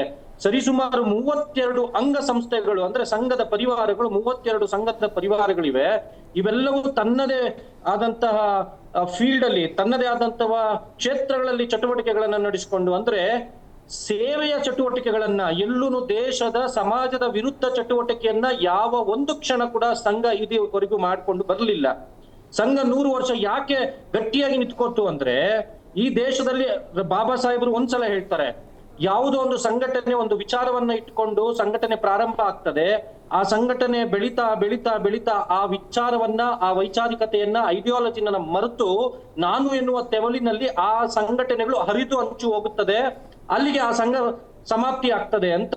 ಆದ್ರೆ ರಾಷ್ಟ್ರೀಯ ಸ್ವಯಂ ಸೇವಕ ಸಂಘ ಮಾತ್ರ ಯಾವುದೇ ವ್ಯಕ್ತಿಯ ವ್ಯಕ್ತಿತ್ವದ ಹಿಂದೆ ಹೋಗದೆ ಒಂದು ರಾಷ್ಟ್ರೀಯತೆ ವಿಚಾರ, ವೈಚಾರಿಕತೆಯ ವಿಚಾರವನ್ನ ಇಟ್ಟುಕೊಂಡು ಇಲ್ಲಿವರೆಗೂ 100 ವರ್ಷ ಒಂದು ಇಡೀ ಪ್ರಪಂಚದ ದೊಡ್ಡ ಸಂಘಟನೆಯಾಗಿ ಹೊರಹೊಮ್ಮಿದೆ ಅಂದ್ರೆ ಅದರ ವೈಚಾರಿಕತೆ. ಜನ ಗುಗ್ಗುವಲ್ರಿ, ಇಡೀ ಪ್ರಪಂಚದ ಏಕೈಕ ದೊಡ್ಡ ಸಂಘಟನೆಯಲ್ಲಿ ಅಷ್ಟು ಜನ ಇರ್ತಾರಂದ್ರೆ ಅವ್ರಿಗೆ ಬುದ್ಧಿ ಇಲ್ಲ ಅನ್ಕೊಂಡಿದ್ದೀರಿ? ನಾವೆಲ್ಲ ಸಂಘಾರ್ಥಿಗಳಾಗಿ, ಶಿಕ್ಷಾರ್ಥಿಗಳಾಗಿ ನಾವೆಲ್ಲ ಹೌದು ದಂಡವನ್ನು ಹಿಡ್ಕೊಂಡು ನಾವು ಪ್ರೊಸೆಷನ್ ಹೋದ್ವಿ, ಪಥಸಂಚಲನ ಹೋದ್ವಿ, ಏನಕ್ಕೆ ಹೋದ್ವಿ? ನಾವೆಲ್ಲರೂ ಒಂದೇ. ಅಲ್ಲಿದ್ದಂಥವ್ರು ಎಲ್ರು ಯಾರ ಅಸ್ಪೃಶ್ಯರು ಯಾರು, ಮೇಲ್ವರ್ಗದವ್ರು ಯಾರು, ಕೆಳವರ್ಗದವ್ರು ಯಾರೂ ಗೊತ್ತಿಲ್ಲ. ಎಲ್ರಿಗೂ ಗೊತ್ತಿದ್ದು ತಾಯಿ ಭಾರತೀಯ ಮಕ್ಕಳು, ರಾಷ್ಟ್ರವೇ ನಮಗೆ ಮುಖ್ಯ ಅನ್ನುವಂತ ವಿಚಾರದಲ್ಲಿ ಆ ವೈಚಾರಿಕತೆಯನ್ನು ಇಟ್ಟುಕೊಂಡು ನಾವು ವರ್ಷಕ್ಕೊಮ್ಮೆ ಸೇರಿ ಒಂದು ಪಥಸಂಚಲನ ಮಾಡಿಸ್ತೀವಿ. ಏನಕ್ಕೆ? ನಾವೆಲ್ಲರೂ ಒಂದೇ ಅನ್ನುವಂತ ಒಗ್ಗಟ್ಟನ್ನ ತೋರಿಸ್ಲಿಕ್ಕೋಸ್ಕರ. ಅದ್ರ ಮೇಲೆ ಇವ್ರಿಗೆ ಅಪತ್ಯ ಅಂದ್ರೆ, ಇವರ ಪ್ರೀತಿ ಇರೋದು ಯಾರ ಮೇಲೆ? ಯಾರೆಲ್ಲ ಬಾಂಬುಗಳನ್ನ ಹಾಕ್ತಾರೆ ಅವ್ರ ಬಗ್ಗೆ ಇದುವರೆಗೂ ಮಾತಾಡಲ್ಲ ಇವರು. ಯಾರೆಲ್ಲ ದೇಶ ವಿರೋಧಿ ಚಟುವಟಿಕೆಗಳನ್ನ 4 ಗೋಡೆ ಮಧ್ಯೆ ಹೇಳ್ಕೊಡ್ತಾರೆ ಅವರ ಬಗ್ಗೆ ಇದುವರೆಗೂ ನಿಷೇಧ ಹೇರಬೇಕು ಅನ್ನುವಂತಹ ಹೋರಾಟ ಇದು ಒಕ್ಕರಳಿದ್ರು ಕೂಡ ಇದುವರೆಗೂ ಅದ್ರ ಬಗ್ಗೆ ಇವ್ರ ಚಕಾರ ಇಲ್ಲ. ಇವತ್ತೇನಾಗಿದೆ, ರಾಷ್ಟ್ರೀಯ ಸ್ವಯಂ ಸೇವಕ ಸಂಘದಿಂದ ಬಂದಂತಹ ಶ್ರೇಷ್ಠ ವ್ಯಕ್ತಿತ್ವಗಳಿದಾವಲ್ಲ, ಅದು ಶ್ಯಾಮ ಪ್ರಸಾದ್ ಮುಖರ್ಜಿ ಅವ್ರು ಇರ್ಬೋದು, ಪಂಡಿತ್ ದೀನ್ ದಯಾಳ್ ಇರ್ಬೋದು, ಅದಾದ ನಂತರ ಅಟಲ್ಜಿ ಇರ್ಬೋದು, ಇಂದಿಗೆ ಮೋದಿ ಇರ್ಬೋದು, ಮುಂದೆ ಯೋಗಿ ಇರ್ಬೋದು, ಇವರೆಲ್ಲರೂ ಸಂಘದ ಪ್ರಾಡಕ್ಟ್ಸ್. ಇವರ ಯಾರ ಜಾತಿಯ ಹಿನ್ನೆಲೆ ಯಾರಿಗೂ ಗೊತ್ತಿಲ್ಲ. ಒಬ್ಬ ಹಿಂದುಳಿದ ವರ್ಗದವನನ್ನು ಕೂಡ ರಾಷ್ಟ್ರದ ಪ್ರಧಾನಿ ಮಾಡಬೇಕು ಅನ್ನುವಂತಹ ಏನಾದ್ರೂ ಆಲೋಚನೆ ಇದೆ, ಇದು ಸಂಘದ ಆಲೋಚನೆ ಮಾತ್ರನೇ. ಯಾಕೆ ಕಾಂಗ್ರೆಸ್ಗೆ 70 ವರ್ಷದಲ್ಲಿ ಒಬ್ಬ ದಲಿತರನ್ನ CM ಮಾಡ್ಲಿಕ್ಕಾಗ್ಲಿಲ್ಲ, ಅವ್ರ ಕೈಯಲ್ಲಿ ಒಬ್ಬ ದಲಿತರನ್ನ ಪ್ರಧಾನಮಂತ್ರಿ ಮಾಡ್ಲಿಕ್ಕಾಗ್ಲಿಲ್ಲ, ಅದು ಒಬ್ಬ ಹಿಂದುಳಿದ ವರ್ಗದವರನ್ನ ರಾಷ್ಟ್ರದ ಅತ್ಯಂತ ಶ್ರೇಷ್ಠ ಹುದ್ದೆಗೆ ಕರ್ಕೊಂಡು ಹೋಗಿರುವಂತ ಶ್ರೇಯಸ್ಸು ರಾಷ್ಟ್ರೀಯ ಸ್ವಯಂ ಸೇವಕ ಸಂಘಕ್ಕೆ. ಅದೇ ರೀತಿ ರಾಷ್ಟ್ರಪತಿಗಳನ್ನ, ಒಬ್ಬ ಮುಸಲ್ಮಾನರನ್ನ, ಈ ಯಾವ ಮುಸಲ್ಮಾನರನ್ನ, ರಾಷ್ಟ್ರವನ್ನ ಪ್ರೀತಿಸುವಂತಹ, ರಾಷ್ಟ್ರೀಯತೆಯನ್ನ ಕೂಡಿಕೊಂಡಿರುವಂತ ಒಬ್ಬ ಮುಸಲ್ಮಾನರನ್ನ ಈ ದೇಶದ ರಾಷ್ಟ್ರಪತಿಯಾಗಿ ಮಾಡಿದ್ದು ಡಾಕ್ಟರ್ APJ ಅಬ್ದುಲ್ ಕಲಾಂ ಅಂತ ಶ್ರೇಷ್ಠ ವ್ಯಕ್ತಿತ್ವವನ್ನ ಈ ರಾಷ್ಟ್ರಕ್ಕೆ ಒಂದು ಶ್ರೇಷ್ಠ ರಾಷ್ಟ್ರಪತಿಯನ್ನಾಗಿ ಕೊಟ್ಟಿದ್ದು ಇದೇ ಅಟಲ್ಜಿ ಅವರ RSS ನ ಗರಡಿಯಿಂದ ಬಂದಂತಹ ವ್ಯಕ್ತಿತ್ವದಿಂದ. ಅಲ್ಲಿಂದ ಬಂದಂತವ್ರೆಲ್ಲರೂ ಈ ದೇಶಕ್ಕಾಗಿ ಏನ್ ಮಾಡ್ಬೇಕು, ಈ ಸಮಾಜಕ್ಕಾಗಿ ಏನ್ ಮಾಡ್ಬೇಕು, ನಾನು ಹೇಗೆ ತಾಗೆ ಮಾಡ್ಬೇಕು ಅಂತ ಅಲ್ಲಿರುವಂತ ಪ್ರಚಾರಕರ ಜೀವನವನ್ನು ನೋಡಿ, ಅಲ್ಲಿರುವಂತ ಕಾರ್ಯವಾಹರನ ಜೀವನ ನೋಡಿ, ಯಾರು ಐಷಾರಾಮಿ ಜೀವನ ಮಾಡುವಂತವ್ರಲ್ಲ. ಒಂದು ಪಂಚೆ, ಒಂದು ಶರ್ಟು, ಒಂದು ಜೋಳಿಗೆಯನ್ನ ಹಾಕೊಂಡು ರಾಷ್ಟ್ರ ನಿರ್ಮಾಣ ಮಾಡಬೇಕು, ರಾಷ್ಟ್ರ ನಿರ್ಮಾಣಕ್ಕೆ ಯುವಕರನ್ನ ಸಮಾಜಕ್ಕೆ ಅರ್ಪಣೆ ಮಾಡಬೇಕು ಅನ್ನುವಂತ ನಿಟ್ಟಿನಲ್ಲಿ ಮನೆ ಮನೆಗೆ ಹೋಗು ರಾಷ್ಟ್ರೀಯತೆಯ ವಿಚಾರವನ್ನ, ರಾಷ್ಟ್ರ ನಿರ್ಮಾಣದ ವಿಚಾರವನ್ನ, ಸಮಾಜ ಸೇವೆಯ ವಿಚಾರವನ್ನ, ಆದಿವಾಸಿಗಳ ಜೊತೆಯಲ್ಲಿ ಕೆಲಸ ಮಾಡ್ತಾರೆ, ಯಾರು ಹೇಳಿದ್ದು ಮುಸಲ್ಮಾನ್ ವಿರೋಧಿ ರಾಷ್ಟ್ರೀಯ ಸ್ವಯಂ ಸೇವಕ ಸಂಘ ಅಂತ? ರಾಷ್ಟ್ರೀಯ ಸ್ವಯಂ ಸೇವಕ ಸಂಘದಲ್ಲಿ ರಾಷ್ಟ್ರೀಯ ಮುಸ್ಲಿಂ ಮಂಚ ಅಂತ ಒಂದು ಸಂಸ್ಥೆ, ಒಂದು ಸಂಘದ ಪರಿವಾರವೇ ಇದೆ. ಎಸ್, ಯಾರೆಲ್ಲ ರಾಷ್ಟ್ರೀಯತೆಯನ್ನ ಇಟ್ಟುಕೊಂಡು ಭಾರತವಾಗಿ ನೋಡ್ತಾರೋ, ಈ ದೇಶದ ಮೂಲ ಸಂಸ್ಕೃತಿಯನ್ನ ಗೌರವಿಸ್ತಾರೋ ಅವರನ್ನ ಒಳಗೊಂಡಂತ ರಾಷ್ಟ್ರೀಯ ಮುಸ್ಲಿಂ ಮಂಚ್ ಕೂಡ ರಾಷ್ಟ್ರೀಯ ಸ್ವಯಂ ಸೇವಕ ಸಂಘದ ಬಗ್ಗೆ ಗೊತ್ತಿಲ್ಲದಂತ ಇಂತಹ ಬಚ್ಚಗಳು ಅಲ್ಲಿರುವಂತ ಹೈಕಮಾಂಡ್ ನಲ್ಲಿರುವಂತ ಅವರನ್ನ ಹೋಲಿಸ್ಕೋಬೇಕು, ಅವರಿಗೆ ಪ್ರೀತಿ ಪಾತ್ರರಾಗಬೇಕು ಅನ್ನುವಂತ ವಿಚಾರದಲ್ಲಿ ಈ ರೀತಿಯ ಹುಚ್ಚುಚ್ಚು ಹೇಳಿಕೆಗಳನ್ನು ಕೊಟ್ಕೊಂಡು, ಈ ರೀತಿಯ ಹುಚ್ಚುಚ್ಚು ನಿರ್ಧಾರಗಳನ್ನು ತಗೊಂಡ್ರೆ ಎಷ್ಟು ಸಲ ನಿಷೇಧ ಮಾಡ್ತೀರಿ? ನಿಮ್ಮದೆಲ್ಲ ಒಂದೇ ಎಮರ್ಜೆನ್ಸಿಯ ಧೋರಣೆ. ನಿಮ್ಮದು ಏನಿದ್ರು ಹೇರ್ಬೇಕು, ಎಲ್ಲರ ಮೇಲೇನು ಎಲ್ಲವನ್ನು ಹೇರ್ಬೇಕು ಅನ್ನುವಂತ ನಿಟ್ಟಿನಲ್ಲಿ ಹೋಗ್ತೀರಿ. ಇದನ್ನ ಜನ ನೋಡ್ತಾ ಇದ್ದಾರೆ. ಮುಂಬರುವ ದಿನಗಳಲ್ಲಿ ನೀವೇನು ಅಲ್ಪ ಸ್ವಲ್ಪ ಉಳ್ಕೊಂಡಿದ್ದೀರಲ್ಲ, ನೀವುನು ಕೊಚ್ಕೊಂಡು ಹೋಗ್ತೀರಾ. Yes, okay. Sharath Kumar sir, ಈಗ ಗೋವುಗಳ ರಕ್ಷಣೆ ಹೆಸರಲ್ಲಿ ದೇಶ ವಿರೋಧಿ ಚಟುವಟಿಕೆ ಆಗ್ತಾ ಇದೆ. ಹಾಗಾದರೆ ಈ RSS ಪಥಸಂಚಲನ ಮಾಡೋದು ಏಕೆ? ಅದರ ಅಜೆಂಡಾ ಏನು? ನೋಡಿ, ಈಗ ಪ್ಯಾನಲಿಸ್ಟ್ಗಳು RSSನ ಬಗ್ಗೆ ವರ್ಣನೆಯನ್ನು ಮಾಡಿದರು. ಈಗ ಅವರು ಸಹ ಹೇಳಿದರು RSSಯಿಂದನೇ. ಅಂದರೆ ಆ ಹೆಸರು ಹೇಳ್ತಾ ಇರುವ ಹಾಗೆ ಒಂದು ರಾಷ್ಟ್ರೀಯವಾದ ವಿಚಾರದಲ್ಲಿ ಯಾರು ಸ್ವಯಂ ಆಗಿ ಕಾರ್ಯವನ್ನು ಮಾಡ್ತಿರುವಂತಹ ಕಾರ್ಯಕರ್ತರ ಸಂಘ ಅದು. ಯಾವುದೇ ಒಂದು ರಿಜಿಸ್ಟರ್ಡ್ ಇದು ಅವಶ್ಯಕತೆನೇ ಇಲ್ಲ. ಯಾಕಂತ ಹೇಳಿದ್ರೆ ಇವತ್ತು RSS ನಲ್ಲಿ ಒಬ್ಬ ಅನ್ಎಜುಕೇಟೆಡ್ ಇಂದ ಹಿಡಿದು ಉನ್ನತ ಹುದ್ದೆಯಲ್ಲಿರುವವರು ಸಹ ಇವತ್ತು ಕಾರ್ಯಕರ್ತರಾಗಿದ್ದಾರೆ. ಇವತ್ತು ಅವರ ಶಾಖೆ ನಡೀಲಿ ಅಥವಾ ಸಾಂಘಿಕ ನಡೀಲಿ, ಇವತ್ತು ಯಾರೂ ಸಹ ನಮಗೆ ಹೈಯರ್ ಇದು ಕೊಡಬೇಕು, ರೆಸ್ಪೆಕ್ಟ್ ಕೊಡಬೇಕು, ನಾವು ಅದಕ್ಕಾಗಿ ಎಕ್ಸ್ಟ್ರಾ ಒಂದು ಬ್ಯಾಡ್ಜ್ ಹಾಕೊಂಡ್ಬರ್ತಾ ಯಾರೂ ಇಲ್ಲ. ಎಲ್ಲರೂ ಸಹ ಸ್ವಯಂ ಪ್ರೇರಿತರಾಗಿ ಒಂದು ರಾಷ್ಟ್ರದ ಹಿತದೃಷ್ಟಿಯಿಂದ ಕಾರ್ಯ ಮಾಡುವಂತಹ ಪ್ರಯತ್ನ ಇವತ್ತು RSS ಅಲ್ಲಿ ನಡೀತಾ ಇದೆ. RSS ಇಂದು ಅದೇ ಅಜೆಂಡಾ ಇದೆ. ಒಂದು ರಾಷ್ಟ್ರೀಯವಾದವನ್ನ ತಳಮಟ್ಟದಿಂದ ಹಿಡಿದು ಉನ್ನತ ವರ್ಗದವರಿಗೂ ಸಹ ಒಂದು ರಾಷ್ಟ್ರಭಕ್ತಿಯನ್ನು ನಿರ್ಮಾಣ ಮಾಡಬೇಕಿದೆ. ಇವತ್ತು ರಾಷ್ಟ್ರಭಕ್ತಿ ಎಲ್ಲೂ ಸಹ ಇವತ್ತು ಶಾಲೆಗಳಲ್ಲೂ ನಿರ್ಮಾಣ ಆಗುವಂತಹ ಹಂತ ಕಾಣ್ತಾ ಇಲ್ಲ ನಮಗೆ. ಈಗ ಸದ್ಯದ ಸ್ಥಿತಿಯಲ್ಲಿ ನೋಡಿದ್ರೆ ಇವತ್ತು RSS ಶಾಖೆಗಳಿಗೆ ಹೋದ್ರೆ, ಇವತ್ತು ಪ್ರಿಯಾಂಕಾ ಖರ್ಗೆ ಅವರು RSS ಶಾಖೆಗೆ ಹೋದ್ರೆ ಅವರಲ್ಲೂ ರಾಷ್ಟ್ರಭಕ್ತಿ ನಿರ್ಮಾಣ ಆಗ್ಬೋದೇನೋ. ಈ ವಿಚಾರದಲ್ಲಿ ಇವತ್ತು ಏನು ಕಾಂಗ್ರೆಸ್ ಸರ್ಕಾರ ಒಂದು ಅಂಶವನ್ನು ನಾವು ಇದರಲ್ಲಿ ಗಂಭೀರವಾಗಿ ಪರಿಗಣಿಸಬೇಕಿದೆ. ಯಾವಾಗ ಈ ಕಾಂಗ್ರೆಸ್ ಸರ್ಕಾರ ಬಂದ ನಂತರ ಇವತ್ತು ಹಿಂದೂ ಚಟುವಟಿಕೆಗಳನ್ನ, ಹಿಂದೂ ಕಾರ್ಯಕರ್ತರ ಚಟುವಟಿಕೆಗಳನ್ನ ನಿಲ್ಲಿಸುವಂತಹ ಷಡ್ಯಂತ್ರಗಳು ನಿರ್ಮಾಣ ಆಗ್ತಾ ಇದೆ. ಒಂದು ಪ್ರಚೋದನಾತ್ಮಕ ಭಾಷಣ ಅಂತ ಹೇಳಿ ಹೇಟ್ ಸ್ಪೀಚ್ನ ಅಡಿಯಲ್ಲಿ ಇವತ್ತು ಅನೇಕ ನಮ್ಮ ಹಿಂದೂ ಕಾರ್ಯಕರ್ತರನ್ನ, ಮುಖಂಡರನ್ನ ಅವರ ಮೇಲೆ ಒಂದು ಕೇಸನ್ನ ದಾಖಲಿಸಿ, ಅಥವಾ ಎಷ್ಟೋ ವರ್ಷದ ಪ್ರಮೋದ್ ಮುತಾಲಿಕ್ ಅವರ ಎಷ್ಟೋ ಹಳೆಯ ವಿಡಿಯೋಗಳನ್ನ ತೆಗೆದುಕೊಂಡು ಇವತ್ತು FIR ಹಾಕಿಸುವಂತಹ ಷಡ್ಯಂತ್ರ ಇವತ್ತು ಕಾಂಗ್ರೆಸ್ ಸರ್ಕಾರ ಮಾಡಿರುವಂತದ್ದು ನಾವು ನೋಡ್ತಾ ಇದ್ದೇವೆ. ಅದಲ್ಲದೆ ಅನೇಕರ ರಾಷ್ಟ್ರ ಹಿತದ ದೃಷ್ಟಿಯಿಂದ ಬರೆದಂತಹ ಪಠ್ಯ ಪುಸ್ತಕಗಳಲ್ಲಿ ವೀರ್ ಸಾವರ್ಕರ್ ಇರ್ಬೋದು, ಅಥವಾ ರೋಹಿತ್ ಚಕ್ರತೀರ್ಥ ಅವ್ರು ಬರೆದಿರುವಂತಹ, ಅಥವಾ ಚಕ್ರವರ್ತಿ ಸುಲಿವೆಲೆ ಅವ್ರು ಬರೆದಿರುವಂತಹ ಪಠ್ಯ ಕ್ರಮಗಳನ್ನ ಸಹ ಹಿಂತೆಗೆದುಕೊಳ್ಳುವಂತಹ ಒಂದು ಷಡ್ಯಂತ್ರ ಈ ಕಾಂಗ್ರೆಸ್ ಸರ್ಕಾರ ಮಾಡಿರುವಂತದ್ದು ನಾವು ನೋಡ್ತಾ ಇದ್ದೇವೆ. ಅದಲ್ಲದೆ ಅನೇಕ ನಮ್ಮ ಹಿಂದೂ ಕಾರ್ಯಕರ್ತರ ಮೇಲೆ, ನಮ್ಮ ಗೋ ರಕ್ಷಣೆ ಇರ್ಬೋದು, ದೇವಸ್ಥಾನಗಳ ರಕ್ಷಣೆ ಇರ್ಬೋದು, ಅಥವಾ ನಮ್ಮ ಧರ್ಮದ ರಕ್ಷಣೆಗೆ ಇವತ್ತು ಪ್ರಾಣವನ್ನ ಪಣಕ್ಕಿಟ್ಟು ಹೋರಾಟ ಮಾಡುವವರ ಮೇಲೆ ಇವತ್ತು ಗೂಂಡಾ ಕಾಯ್ದೆಯನ್ನು ಹಾಕುವಂತಹ ಷಡ್ಯಂತ್ರ ನಡೀತಾ ಇದೆ. ಇವತ್ತು ಅನೇಕ ಭಯೋತ್ಪಾದಕ ಚಟುವಟಿಕೆಗಳು ದೇಶದಲ್ಲಿ, ರಾಜ್ಯದಲ್ಲಿ ನಡೀತಾ ಇದೆ. ಅತ್ಯಾಚಾರಗಳು, ಕೊಲೆಗಳು ನಡೀತಾ ಇದೆ. ಅದು ಇವತ್ತು ಇವರಿಗೆ ಕಾಣ್ತಾ ಇಲ್ಲ. ಅದಲ್ಲದೆ ಇವತ್ತು ಕರ್ನಾಟಕ ರಾಜ್ಯದಲ್ಲಿ ಇಡೀ ವಿಶ್ವದಲ್ಲಿ ಚರ್ಚೆ ಆಗ್ತಾ ಇದೆ. ಜನಪ್ರಿಯತೆಯನ್ನ ಕುಗ್ಗಿಸೋದಕ್ಕೆ ಮಾಡ್ತಾ ಇರುವಂತದ್ದು ಖಂಡಿತವಾಗಿಯೂ ಕೇವಲ BJP ಅಂತ ಅಲ್ಲ, ಇವತ್ತು ಹಿಂದೂಗಳು ಒಂದು ಕಡೆ ಒಗ್ಗೂಡುವಂತಹ ಪ್ರಯತ್ನಗಳು ಇವತ್ತು ನಡೀತಾ ಇದೆ. ಯಾವಾಗ ಈ ರಾಮ ಮಂದಿರ ನಿರ್ಮಾಣ ಆಯ್ತು, ಕುಂಭಮೇಳ, ಮಹಾಕುಂಭಮೇಳ ಆಯ್ತು, ಇದರಲ್ಲಿ ಇವತ್ತು ಅಷ್ಟೆಲ್ಲ ಹಿಂದೂಗಳು ಒಂದು ಕಡೆ ಸೇರ್ತಾ ಇದ್ದಾರೆ ಅಂತ ಹೇಳಿದಾಗ ಅದು ಅವಶ್ಯವಾಗಿ ಇವತ್ತು ರಾಷ್ಟ್ರದ್ರೋಹಿಗಳಲ್ಲಿ ಇದನ್ನು ಹೇಗಾದ್ರೂ ಚದುರಿಸಬೇಕು ಅಂತ ಹೇಳಿ ಇವತ್ತು ನೋಡಿ ಸರ್ಕಾರ ಕರ್ನಾಟಕದಲ್ಲಿ, ಅದು ಬೆಂಗಳೂರಿನಲ್ಲಿ IT ಸಿಟಿಯಲ್ಲಿ ಇವತ್ತು IT ಸಚಿವರಾಗಿ ಇವತ್ತು ನಮ್ಮ ಅನೇಕ IT ಕಂಪನಿಗಳು ಇವತ್ತು ಇಲ್ಲಿನ ರಸ್ತೆಯನ್ನು ನೋಡಿ ಚೀಮಾರಿಯನ್ನು ಹಾಕಿ ಇವತ್ತು ಬೇರೆ ರಾಜ್ಯಗಳಿಗೆ ಹೋಗಿದೆ. ಆ ಕಾರ್ಯವನ್ನು ಮಾಡೋದು ಬಿಟ್ಟು ಇವತ್ತು RSS ಬ್ಯಾನ್ ಮಾಡಿ ಅಂತ ಯಾರು ಹೇಳಿದ್ದಾರೆ? ಅವ್ರ ಚಟುವಟಿಕೆಯನ್ನು ಬ್ಯಾನ್ ಮಾಡಿ ಅಂತ ಯಾರು ಹೇಳಿದ್ದಾರೆ? ಇವತ್ತು ಯಾರು ಕಂಪ್ಲೇಂಟ್ ಕೊಟ್ಟಿದ್ದಾರೆ? ಇವತ್ತು ಒಬ್ಬ ಸಚಿವರು ಇದರ ಬಗ್ಗೆ ಇನಿಷಿಯೇಟ್ ತೆಗೆದುಕೊಂಡು ಒಂದು CM ಅವರಿಗೆ ಪತ್ರ ಬರೀತಾರೆ. CM ಅವರು ಅದನ್ನು ಅಷ್ಟು ಕೆಲವೇ ಗಂಟೆಗಳಲ್ಲಿ ಅದಕ್ಕೆ ಮುತುವರ್ಜಿಗೊಳಿಸಿ ಇವತ್ತು ಚಟುವಟಿಕೆ ನಿಲ್ಲಿಸುವಂತಹ ಪ್ರಯತ್ನ ಮಾಡ್ತಾರೆ. ಇವತ್ತು ನೋಡಿ ಕಲಬುರಗಿಯಲ್ಲಿ, ಉತ್ತರ ಕರ್ನಾಟಕದ ಆ ರೀತಿ ನೆರೆ ಹಾವಳಿ ಆಗ್ತಾ ಇದೆ. ಅದ್ರ ಬಗ್ಗೆ ಯಾರು ಮಾತಾಡ್ತಾ ಇಲ್ಲ. DC ಓವರ್ಟೇಕ್ ಮಾಡೋಕೆ ಹೊರಟಿದ್ದಾರೆ ಹೇಗೆ ಪ್ರಿಯಾಂಕ್ ಖರ್ಗೆ ಅವರು? ಖಂಡಿತವಾಗಿ ಈಗ ಅವರ ಒಂದು ಈ RSS ಬ್ಯಾನ್ ಶಬ್ದ ಇವತ್ತು ನಾವು ನೋಡ್ತಾ ಇದ್ರೆ ಖಂಡಿತವಾಗಿ ಅವರು CM ಆಗ್ಬೇಕು ಅನ್ನೋ ಒಂದು ವಿಚಾರ ಅವರ ತಲೆಯಲ್ಲಿ ಹೋಗಿರುವಂಗೆ ಕಾಣ್ತಾ ಇದೆ. ಅದಕ್ಕೋಸ್ಕರನೇ ಒಂದು ದೊಡ್ಡ ಸಂಘಟನೆ ಇವತ್ತು ನಿರ್ನಾಮ ಮಾಡಬೇಕು ಅನ್ನೋ ಒಂದು ಏನಂತ ಹೇಳ್ತೇವೆ, ಅದಕ್ಕೆ ಒಂದು ಷಡ್ಯಂತ್ರ ಅಥವಾ ಅದೊಂದು ಹಾಸ್ಯಾಸ್ಪದ ಅಂತ ಹೇಳ್ಬೋದು. ಯಾಕಂತ ಹೇಳಿದ್ರೆ ಇವತ್ತು ಸ್ವಯಂ ಸೇವಕರಾಗಿ ಇವತ್ತು ಕಾರ್ಯ ಆಗಬಾರದು ಅಂತ ಖಂಡಿತವಾಗಿ ಇದರಲ್ಲಿ ಏನೋ ಒಂದು ಷಡ್ಯಂತ್ರ ಇದೆ. ಪ್ರಿಯಾಂಕಾ ಖರ್ಗೆ ಅವರು ಅದನ್ನ ಮನಮುಕ್ತವಾಗಿ CM ಅವ್ರಿಗೆ ಬರ್ತಿದ್ರೆ ಒಳ್ಳೇದಿತ್ತು. ಅದಕ್ಕೇನಾದ್ರೂ ಅವ್ರು ಆಕ್ಷನ್ ತೆಗೆದುಕೊಳ್ತಿದ್ರೇನೋ ಅಂತ ಹೇಳಿ. ಅದರ ಜೊತೆಗೆ ಯಾಕೆ ಅಂದರೆ ದಲಿತ ಸಿಎಂ ಆಗಬೇಕು ಅನ್ನೋ ಕೂಗು ಹೆಚ್ಚಳ ಆಗ್ತಾ ಇರುವಂಥ ಹಿನ್ನೆಲೆಯಲ್ಲಿ ಗೊತ್ತಿಲ್ಲ ಒಟ್ಟಿನ ರಾಜಕೀಯ ರೀತಿಯ ಚರ್ಚೆ ಆಗ್ತಾ ಇದೆ. ಎಸ್ ಅಮೃತೇಶ್ವರ್, ಈಗ ಪ್ರಮುಖವಾಗಿ ಕಾನೂನು ಏನು ಹೇಳುತ್ತೆ? ಈಗ ಒಂದು ರಾಜ್ಯಕ್ಕೆ ಈ ರೀತಿಯ ಕಠಿಣ ನಿರ್ಧಾರಗಳನ್ನು ತೆಗೆದುಕೊಳ್ಳುವಂಥ ಅವಕಾಶ ಇರುತ್ತಾ? ಹೇಗೆ ಬ್ಯಾನ್ ಮಾಡೋದಕ್ಕಂತೂ ಅವಕಾಶ ಇರೋದಿಲ್ಲ. ಬ್ಯಾನ್ ಇಲ್ಲ, ರೆಸ್ಟ್ರಿಕ್ಟ್ ಮಾಡೋದು.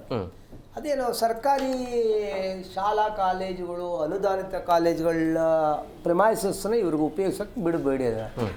ರೀ ನಾನು ಅವ್ರು ಯಾರೋ ಒಬ್ಬರು ಹೇಳಿದ್ರು ತಾಕತ್ತಿದ್ರೆ ಬ್ಯಾನ್ ಮಾಡಿ ನಾವು ಅಲ್ಲೇ ಮಾಡ್ತೀವಿ, ಅವೆಲ್ಲ ಏನು ಬೇಕಾಗೇ ಇಲ್ಲ. ಏನು ಎಷ್ಟು ಸರ್ಕಾರಿ ಕಾಲೇಜು ಗ್ರೌಂಡ್ಗಳಿದೆ, ಎಷ್ಟು ಅನುದಾನಿತ ಕಾಲೇಜುಗಳಿದೆ, ಅದ್ರದ್ದು ಡಬಲ್ಲು. ಇವತ್ತು ಇದೇ ಈ ಮಿನಿಸ್ಟ್ರುಗಳದೇ ಪ್ರೈವೇಟ್ ಮಿನಿಸ್ಟ್ರುಗಳು ಇವರು ಮಾಜಿಗಳದ್ದು ಸರ್ಕಾರಿಗೆ ಬಿಟ್ಟು ಖಾಸಗಿ ಕಾಲೇಜುಗಳಿದೆ, ಖಾಸಗಿ ಕಾಲೇಜ್ ಗ್ರೌಂಡ್ಗಳಿದೆ. ಅವರಂತಾರೆ ನಮ್ಮ ಇದಕ್ಕೆ ಬರೀ ಈಗ ಆಳ್ವಾಸಲ್ಲಿ ಇರ್ಬೋದು, SDM ಕಾಲೇಜುಗಳು ಇದಿರ್ಬೋದು, ಅವ್ರೇನು ದೊಡ್ಡ ಅನುದಾನ ತೊಗೊಂಡಿಲ್ಲ ಏನಿಲ್ಲ, ಬರಪ್ಪ ನಮ್ಮ ಕಾಲೇಜ್ ಗ್ರೌಂಡಲ್ಲಿ ಮಾಡ್ರಿ ಅಂತಾರೆ. ಅದರಿಂದ ಇದು ಸುಮ್ಮನೆ ಒಂದು ಹುಲಿ ಬಂತು ಹುಲಿ ಅಂತ ಬಿಟ್ಟಿದ್ದು. ಮಾಹಿತಿ ತಂತ್ರಜ್ಞಾನದ ಮಿನಿಸ್ಟ್ರು ಹೇಳಿದಾಗೆ ನಾನು ಅದನ್ನು ಹೇಳಬೇಕು ಅಂತಿದ್ದೆ.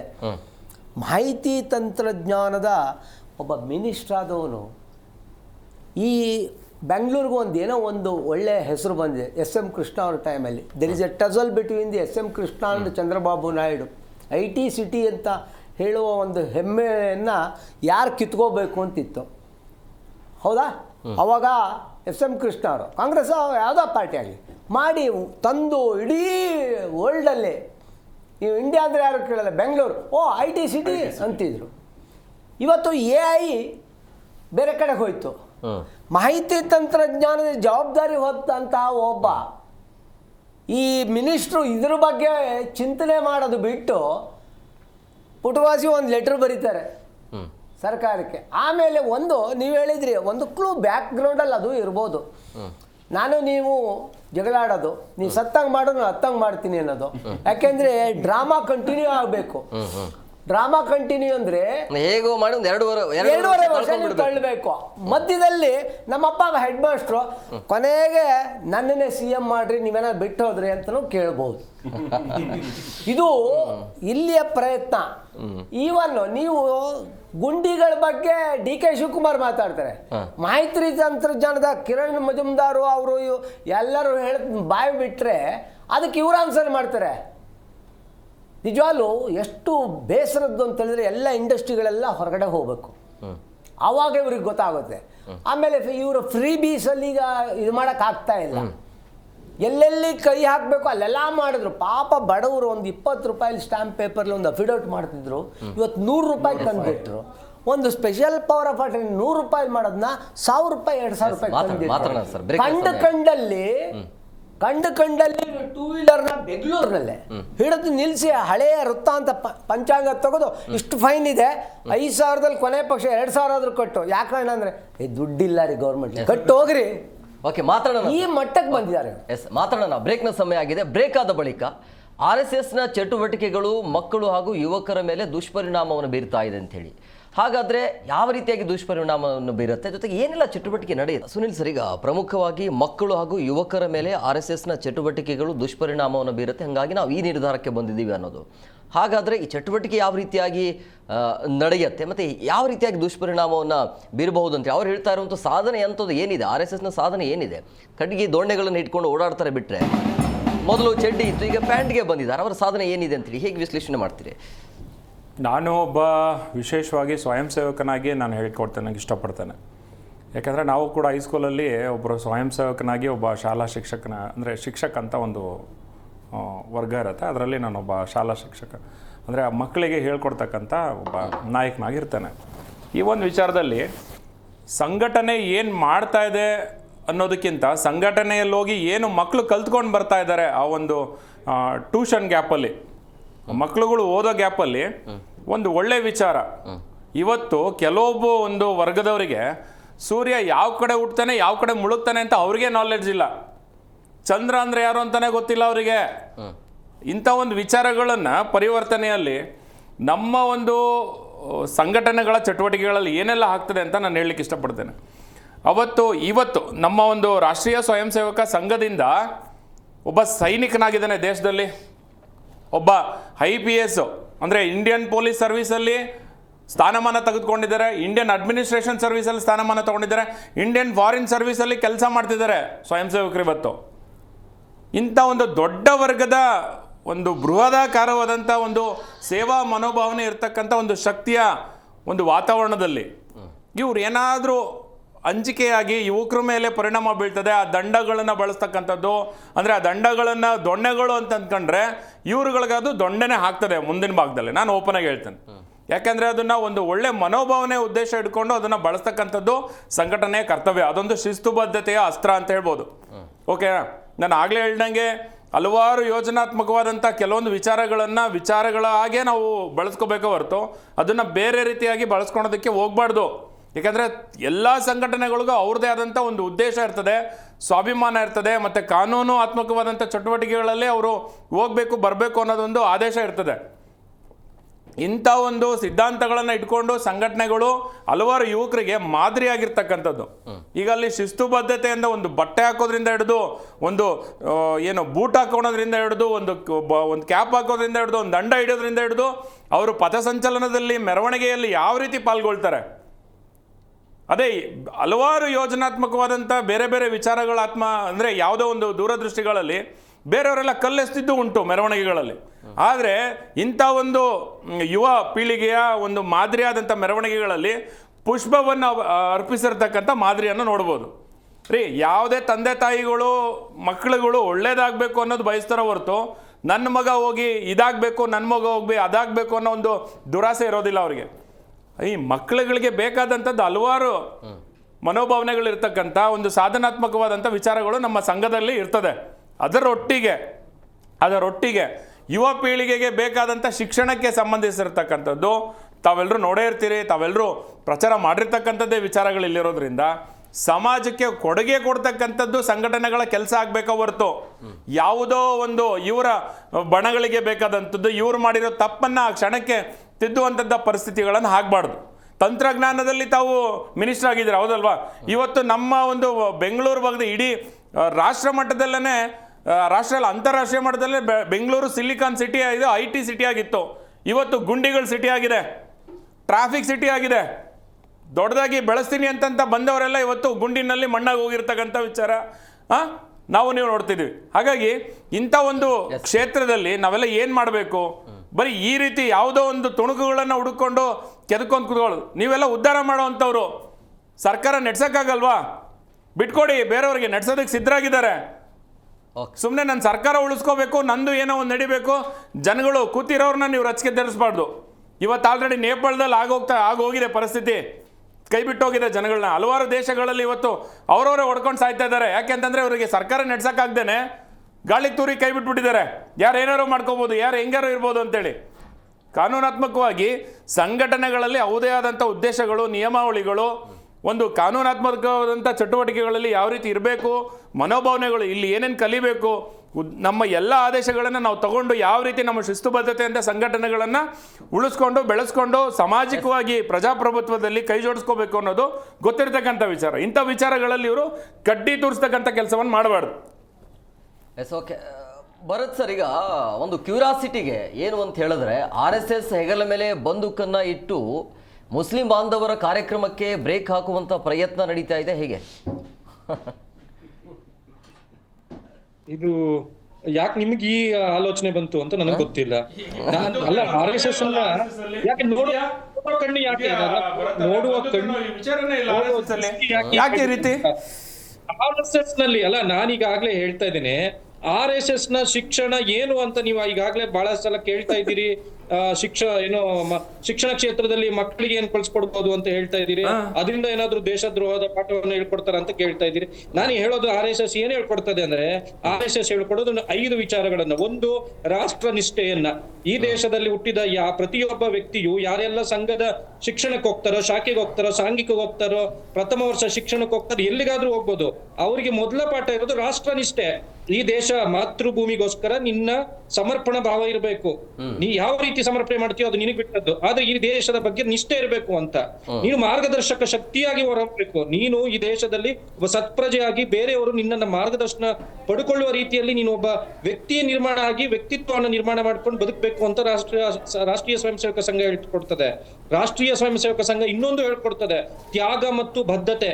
ತ್ಯಾಗ ಅಂದ್ರೆ ನೀವು ಸ್ವಯಂ ಸೇವಕರನ್ನು ನೋಡಿ, ಯಾರೆಲ್ಲ ಗೋಲ್ಡ್ ಮೆಡಲಿಸ್ಟು, ನೀವು ಅಲ್ಲಿರುವಂತ ಜ್ಯೇಷ್ಠ ಪ್ರಚಾರಕರುಗಳನ್ನ ಅವರ ಜೀವನದ ಹಿನ್ನೆಲೆಯನ್ನ ಕೆದಕಿದ್ರೆ ನಿಮ್ಗೆ ಗೊತ್ತಾಗ್ತದೆ. ಅವರೆಲ್ಲ ಅವರು ಒಂಥರ ಸೇನೆನೆ, ಸಮರ್ಪಿತ ಭಾವದಿಂದ ಹೇಗೆ ಸೈನಿಕರು ದೇಶವನ್ನ ಕಾಯ್ಲಿಕ್ಕೆ ರಾಷ್ಟ್ರದ ಮೂಲೆ ಮೂಲೆಯಲ್ಲಿ ನಿಂತ್ಕೋತಾರೋ, ಹಾಗೆಯೇ ಸ್ವಯಂ ಸೇವಕರು, ನಮ್ಮ ಪ್ರಚಾರಕರು ತಮ್ಮ ಜೀವನವನ್ನ ಈ ದೇಶಕ್ಕಾಗಿ ಸಮರ್ಪಣೆ ಮಾಡಿಕೊಂಡು ತಮ್ಮ ಮನೆಯನ್ನ ಬಿಟ್ಟು, ತಮ್ಮ ಎಲ್ಲವನ್ನು ಬಿಟ್ಟು, ಅಂದ್ರೆ ಅವರ ಆಸೆ ಆಕಾಂಕ್ಷೆಗಳನ್ನ ಎಲ್ಲವನ್ನು ಬಿಟ್ಟು ಅವ್ರಿಗೊಂದು ಸೈನಿಕರ ತರ ಈ ಭಾರತವನ್ನ ಬೌದ್ಧಿಕವಾಗಿ, ಮಾನಸಿಕವಾಗಿ, ಶಾರೀರಿಕವಾಗಿ ಒಂದು ಶ್ರೇಷ್ಠ ಯುವ ಪೀಳಿಗೆಯನ್ನ ಕೊಡಬೇಕು, ವ್ಯಕ್ತಿ ನಿರ್ಮಾಣ ಮಾಡಬೇಕು ಅಂತ ಅವರು ಕೂಡ ತೊರೆಯುತ್ತಾ, ಆಮೇಲೆ ಬದ್ಧತೆಯನ್ನು ಇಟ್ಕೋಬೇಕು. ಯಾವ ಬದ್ಧತೆಯನ್ನ? ಸಮಾಜ ಸೇವೆಯ ಬದ್ಧತೆಯನ್ನ, ವ್ಯಕ್ತಿ ನಿರ್ಮಾಣದ ಬದ್ಧತೆಯನ್ನ, ಆ ಮೂಲಕ ರಾಷ್ಟ್ರ ಸೇವೆಯ ಬದ್ಧತೆಯನ್ನ ಪ್ರತಿಯೊಬ್ಬ ಸ್ವಯಂ ಸೇವಕ ಇಟ್ಕೋಬೇಕು ಅಂತ ಹೇಳ್ಕೊಡೋದು ರಾಷ್ಟ್ರೀಯ ಸ್ವಯಂ ಸೇವಕ ಸಂಘ. ಇದರಲ್ಲಿ ಎಲ್ಲಿ ನಿಮಗೆ ಭಯೋತ್ಪಾದಕ ಚಟುವಟಿಕೆಗಳು ಅಥವಾ ಭಯೋತ್ಪಾದಕ ವಿಚಾರಗಳು ನಿಮಗೆ ಗೊತ್ತಾಗ್ತಾ ಇದೆ? 5ನೇದು ಪರಂಪರೆಗೆ ಗೌರವ. ಯಾರೆಲ್ಲ ಅವನು ಹುಟ್ಟಿದಂತ ನೆಲ ಇರ್ಬೋದು, ಅವನು ಹುಟ್ಟಿದಂತ ಮನೆತನ ಇರ್ಬೋದು, ಆ ಪರಂಪರೆಯನ್ನ ತಿಳ್ಕೋಬೇಕು, ಆ ಪರಂಪರೆಯ ಗೌರವ ಕೊಡಬೇಕು. ಆ ಕೆಲಸವನ್ನ ರಾಷ್ಟ್ರೀಯ ಸ್ವಯಂ ಸೇವಕ ಸಂಘ ಕಳೆದ 100 ವರ್ಷಗಳಿಂದ ಮಾಡ್ತಾ ಇದೆ. ಯಾರೆಲ್ಲ ಏನು ನಮ್ಮ ವೆಸ್ಟರ್ನ್ ಕಂಟ್ರೀಸ್ ಅನ್ನ ನೋಡಿ ಅವರ ಏನು ಸಾಧನೆಗಳನ್ನ ಹಾ ಅಂತ ಇದ್ದಂತ ಸಂದರ್ಭದಲ್ಲಿ ಸಾವಿರಾರು ವರ್ಷಗಳ ಹಿಂದೆಯೇ ಇವರು ಮಾಡಿರುವಂತ ಎಷ್ಟೋ ಸಾವಿರಾರು ವರ್ಷಗಳ ಮುಂಚೆ ನಮ್ಮ ಪೂರ್ವಜರು ಈ ಎಲ್ಲಾ ಸಾಧನೆಗಳನ್ನ ಮಾಡಿದ್ದರು. ಭಾರತ ಎಲ್ಲದರಲ್ಲೂ ಮೊದಲಾಗಿತ್ತು. ಈ ರೀತಿಯ ಪರಂಪರೆಯಿಂದ ಬಂದಂತಹ ಜ್ಯೇಷ್ಠ ಮತ್ತು ಶ್ರೇಷ್ಠ ಸಂತಾನ ನಾವು ಅಂತ ಪರಂಪರೆಯನ್ನು ತಿಳಿಸ್ಕೊಡುವಂತದ್ದು ರಾಷ್ಟ್ರೀಯ ಸ್ವಯಂ ಸೇವಕ ಸಂಘ. ರಾಷ್ಟ್ರೀಯ ಸ್ವಯಂ ಸೇವಕ ಸಂಘದವರು ಈ ದೇಶಕ್ಕೆ ದೊಡ್ಡ ಕೊಡುಗೆ ಆಗ್ತಾರೆ ಹೊರತು ಒಂದು ಕ್ಷಣ ಕೂಡ ಈ ದೇಶಕ್ಕೆ ಹೊರೆ ಆಗುವುದಿಲ್ಲ. ಇದನ್ನ ಎಲ್ಲರೂ ನೆನ್ಪಿಟ್ಕೋಬೇಕು. ಲಕ್ಷ್ಮೀ ಸರ್, ಈಗ ಪ್ರಮುಖವಾಗಿ RSSಗೆ 100 ವರ್ಷ ತುಂಬಿರುವಂಥ ಹಿನ್ನೆಲೆಯಲ್ಲಿ ಇದುವರೆಗೂ ಸಾವಿರಾರು ಕಾರ್ಯಕ್ರಮಗಳು ಆಗಿವೆ. ಬಟ್ ಇಂಥ ಕಾರ್ಯಕ್ರಮದಲ್ಲಿ ಯಾವತ್ತಾದ್ರೂ ಅಕ್ರಮ ನಡೆದಿದ್ದು ಉಂಟಾ ಅಥವಾ ಕೇಸ್ ಆಗಿದೆಯಾ?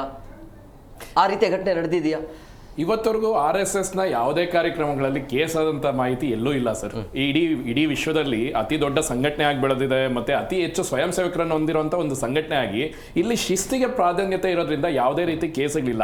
ಇಲ್ಲಿರೋ ಉದ್ದೇಶ ಒಂದೇ ಸರ್, ಈಗ ಭಾರತೀಯರು ಸಂಘಟಿತರಾಗ್ತಿದ್ದಾರೆ, ಹಿಂದೂಗಳು ಸಂಘಟಿತರಾಗ್ತಿದ್ದಾರೆ. ಈ ಸಂಘಟಿತರಾದಾಗ ಮುಂದಿನ ದಿನಗಳಲ್ಲಿ ಅವರ ರಾಜಕೀಯ ಭವಿಷ್ಯ ಡೋಲಾಯಮನ ಸ್ಥಿತಿಯಲ್ಲಿದೆ ಅನ್ನೋ ಒಂದು ಉದ್ದೇಶದಿಂದ ಇವರನ್ನ ಇಲ್ಲಿ ಅಂತ ಮಾಡಬೇಕು ಅನ್ನೋ ಒಂದು ಉದ್ದೇಶದ ಒಂದು ಕುತಂತ್ರ ಬುದ್ಧಿಯನ್ನ ಈ ನಮ್ಮ ಸರ್ಕಾರ ಮಾಡ್ತಾ ಇದೆ. ಇವರು ಇಷ್ಟು ಹೇಳ್ತಾರೆ, ಶಾಲಾ ಕಾಲೇಜುಗಳ ಆವರಣದಲ್ಲಿ ಹಿಂಗೆ ಮಾಡಬಾರ್ದು ಅಂತ.